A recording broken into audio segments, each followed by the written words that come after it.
नमस्कार दोस्तों, प्राचीन सनातन धर्म चैनल पे आपका स्वागत है। मित्रों, महाभारत में हमें एक से बड़े एक योद्धा देखने को मिले हैं, जैसे कि गुरु द्रोण, महारथी कर्ण, गांडीवधारी अर्जुन, पितामह भीष्म और आदि। वैसे ही रामायण काल में भी कई सूर और असुर योद्धा थे, जैसे रावण, मेघनाथ आदि, और मायावी में कुंभकर्ण, मारीच भी थे।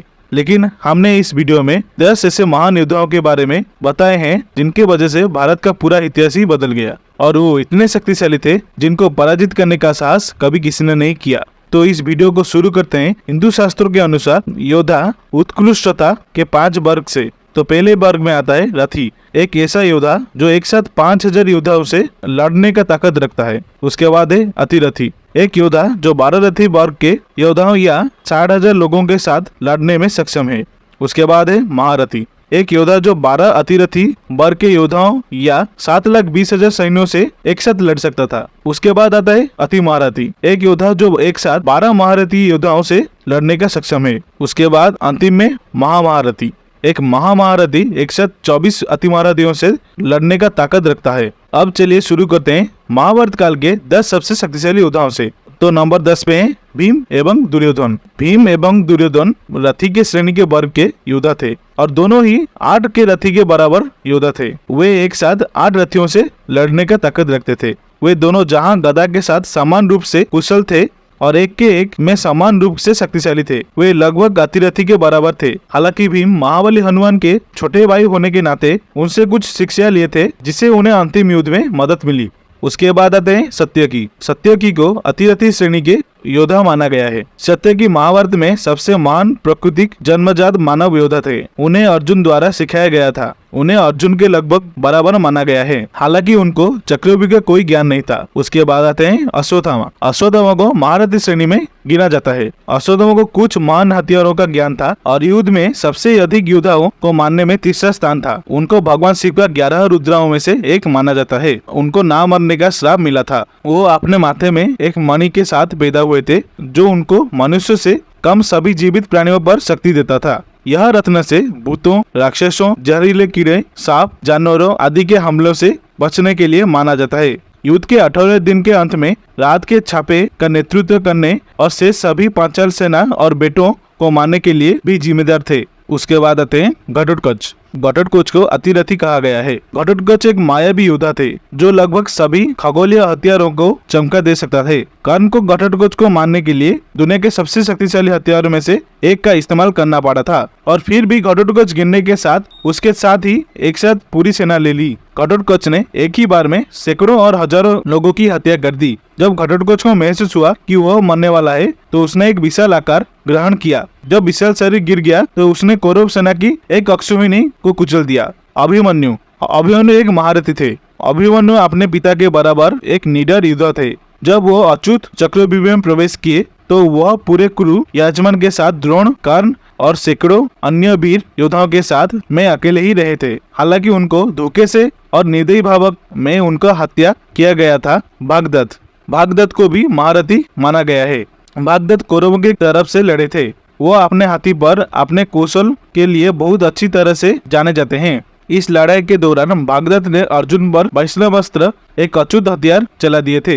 हालांकि कृष्ण के समय पर हस्तक्षेप से अर्जुन को मृत्यु से बचा लिया गया था। भगवान कृष्ण ने खुद उस शक्तिशाली हथियार को अपने अंदर समा लिए और उसे एक माला में परिवर्तित कर दिए। वैष्णव अस्त्र महाभारत काल में केवल भगवान श्री कृष्ण, नरकासुर, भागदत्त, प्रद्युम्न और भगवान परशुराम के पास था। उसके बाद आते हैं द्रोणाचार्य। द्रोणाचार्य एक महारथी योद्धा थे। गुरु द्रोण वैदिक सैन्य कला और लगभग हर खगोलीय हथियार के महान स्वामी थे। वो किसी भी हमले के लिए अयोग्य हैं। यही कारण है कि पांडवों को गुरु द्रोण को मारने का एकमात्र तरीका उसके लिए सभी हथियारों को फेंक देना था, क्योंकि जब तक गुरु द्रोण निशस्त्र नहीं होते तब तक उनको हराना असंभव था। लेकिन जब उनको छल पूर्वक अश्वत्थामा का मृत्यु का मिथ्या समाचार मिलता है, तब वो निशस्त्र हो जाते हैं और उनका वध किया जाता है। उनके पास महान धार्मिक ज्ञान है। उनका पसंदीदा छात्र अर्जुन थे। द्रोण ने कर्ण को सिखाने से इनकार कर दिए, क्योंकि कर्ण एक राजकुमार नहीं था। उसके बाद आता है महारथी अर्जुन। अर्जुन को 2 महारथी के बराबर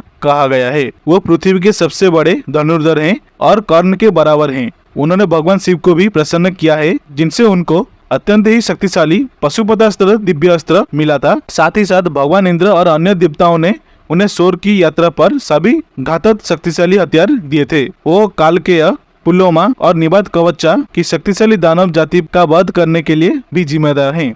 वो शिखंडी की मदद से पितामह भीष्म को मारने के जिम्मेदार हैं। अर्जुन ने भगवान वरुण के व्यक्तिगत धनुष को गांडीव धारण किया था। उसके बाद आते हैं महारथी कर्ण। महारथी कर्ण को भी दो महारथी के बराबर कहा गया है। सूर्य के पुत्र कर्ण का जन्म कवच और कुंडल के साथ हुआ था। वे दिव्य उत्पत्ति के कवच थे जिसे किसी भी प्रकार के हथियार से छेद नहीं किया जा सकता। उनसे उनका कवच और कुंडल को छल पूर्वक भगवान इंद्र ने दान में ले लिए थे। भगवान इंद्र ने उनकी उदारता से प्रसन्न होकर उन्हें शक्तिपाठ दिया था और इसका उपयोग घटोत्कच को मारने के लिए किया गया था। कर्ण का कौशल धनुर्धर अर्जुन के बराबर है, तथापि उनके पास अर्जुन की तुलना में बहुत अधिक ताकत और अन्य युद्ध कौशल थे। कृष्ण के अनुसार कर्ण में 5 पांडवों के सभी गुण थे।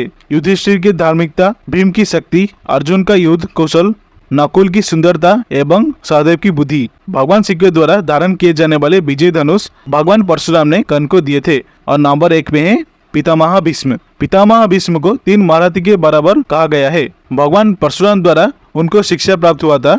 उनके गुरु भगवान परशुराम थे, जो आजन्म ब्रह्मचारी होने का प्रतिज्ञा लिए थे। और कहा जाता है कि भगवान परशुराम एवं पितामह भीष्म के मध्य एक युद्ध हुआ था, जिसका परिणाम कुछ भी नहीं निकला।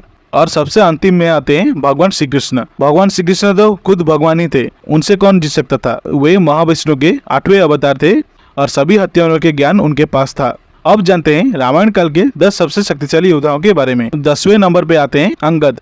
वानरराज अंगद एक अतिरथी थे। वे बाली का पुत्र थे और वो बहुत शक्तिशाली योद्धा थे। अंगद ने लंका के कई महान योद्धाओं को मार डाला था, जिनमें रावण के पुत्र नरंतक और रावण के सेना के प्रमुख महापुरुषों भी शामिल थे। अंगद और उनकी चाचा सुग्रीव माता सीता को खोजने के लिए लंका तक पहुंच गए थे।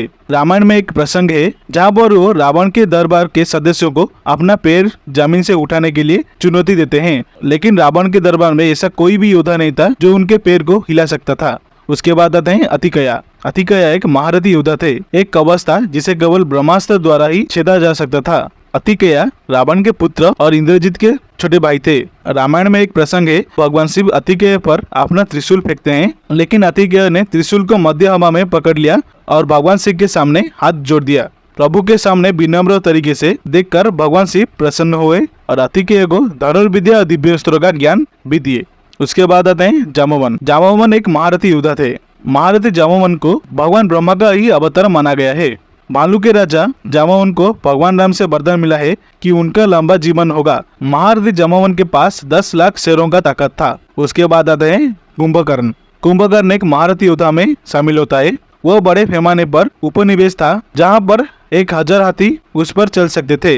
रावण का विशाल भाई कुंभकर्ण एक भयावह दैत्य था, जो 6 महीने तक सोता था। केवल एक दिन के लिए उड़ता है और फिर अपनी नींद में लौट जाता है। कुंभकर्ण अपने हाथ की तलवार या पैर के बल पर सैकड़ों योद्धा का वध कर सकता है। उनके और हनुमान जी के मध्य एक युद्ध हुआ था। कुंभकर्ण के युद्ध कौशल को देखकर हनुमान जी कुंभकर्ण से प्रसन्न हो गए थे और साथ ही साथ कुंभकर्ण के एक मुख्य से वानरराज सुग्रीव भी बेहोश हो गए थे। उसके बाद आते हैं सुग्रीव। वानरराज सुग्रीव एक महारथी थे। हालांकि बलि युद्ध में नहीं लड़े थे, लेकिन उनके और उनके जुड़वे भाई सुग्रीव की शक्ति में समान रूप से मेल खा रहा था। बलि ने वरदान से प्राप्त किया, युद्ध में उनके प्रतिद्वंदी का वो आधा शक्ति छीन लेता था और बलि ने रावण को भी हराया था। सुग्रीव को भी बलि के समान बलशाली कहा गया है। उसके बाद आते हैं लक्ष्मण। भगवान राम के छोटे भाई लक्ष्मण को भी महारथी कहा गया है। वह भगवान विष्णु का एक चौथाई प्रकट और आदि शेष का अवतार हैं। भगवान राम के तेज तराई भाई लक्ष्मण उनके भाई के समान शक्तिशाली और उत्कृष्ट योद्धा थे और उन्होंने अतिकया और इंद्रजित सहित अत्यंत शक्तिशाली राक्षसों का वध किए थे। उसके बाद आता है राक्षस राज रावण। रावण को भी महारथी कहा गया है। रावण लंका का राजा था। उन्हें एक शक्तिशाली दानव राज के रूप में चित्रित किया गया है, जो ऋषियों की तपस्या को विचलित करता है। भगवान विष्णु ने उन्हें पराजित करने के लिए मानव अवतार लिए और भगवान राम के स्वरूप में उनका वध किए।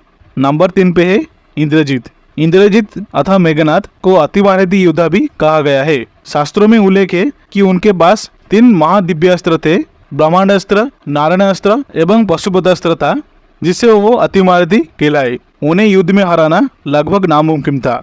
उसके बाद आते हैं हनुमान जी। हनुमान जी को अति महारथी कहा गया है। हनुमान जी वायु के पुत्र एवं भगवान शिव के अंश से पैदा हुए थे। उनको भगवान शिव का अंश अवतार भी कहा गया है। और अंतिम में आते हैं भगवान राम। भगवान राम 7 से 8 महारथियों के बराबर थे। वे भगवान विष्णु के 7वें अवतार थे और उस युग के दौरान उन्होंने इंद्रजित और परशुराम के अलावा वैष्णव अस्त्र रखने वाले एकमात्र योद्धा थे।